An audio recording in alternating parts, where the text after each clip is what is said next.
ഒരു മൃഗഡോക്ടറില്ലാന്ന് വെച്ച് നാട്ടിൽ ഇത്രയും വലിയ കലാപമൊക്കെ ഉണ്ടാവൂ? അതാണ് ഭൈരവ പോക്കണംകോട്. പഞ്ചായത്ത് പ്രസിഡന്റ് ഒരു പോഴെ, തലക്ക് വെളിവില്ലാത്ത കുറെ മെമ്പർമാര്. എന്തായാലും തനിക്ക് അവിടെ ഒരു പ്രശ്നം ഉണ്ടാവില്ല. എനിക്ക് എന്ത് പ്രശ്നം?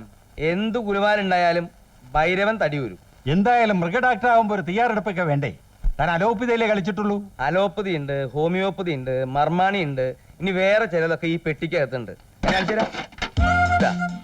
ഇത് ഞാൻ മഞ്ചേരിയിൽ വക്കീലായിട്ട് പ്രാക്ടീസ് ചെയ്യുന്ന കാലത്ത് വാങ്ങിച്ചൊരു സാധനമാണ്. ഇതാ ഇത് ചാവക്കാട് ഞാൻ ഡോക്ടറായപ്പോൾ വാങ്ങിയിട്ടുള്ള കൊച്ചു ഉപകരണം.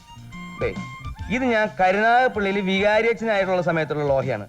അങ്ങനെ പല സംഭവങ്ങളും ഈ പെട്ടിക്കകത്തുണ്ട്. നിങ്ങൾക്ക് ഒഴിവുണ്ടെങ്കിൽ ഞാൻ കംപ്ലീറ്റ് ആയിട്ട് കാണിച്ചു തരാം. വേണ്ട വേണ്ട വേണ്ട, അത് പിന്നെ എനിക്ക് വിശ്വാസമില്ലേ. അപ്പോ എന്നെ വിശ്വാസം ഉണ്ടല്ലേ?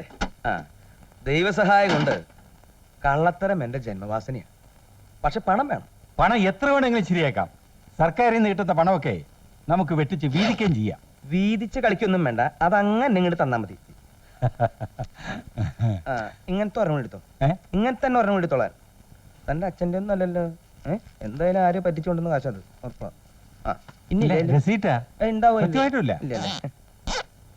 ഓ ഈശ്വര സമാധാനായി. ഈശ്വര സമാധാനായി എന്നല്ല പറയേണ്ടത്, ഭൈരവ സമാധാനായി എന്ന് പറഞ്ഞു പഠിക്കും. ഒക്കെ പറഞ്ഞതുപോലെ ധൈര്യമായിട്ട് പൊക്കോളൂ. അടുത്ത തിങ്കളാഴ്ച രാഹുകാലം കഴിഞ്ഞ് ഞാൻ അവിടെ എത്തും. ഭൈരവനല്ല, ഡോക്ടർ പശുപതി.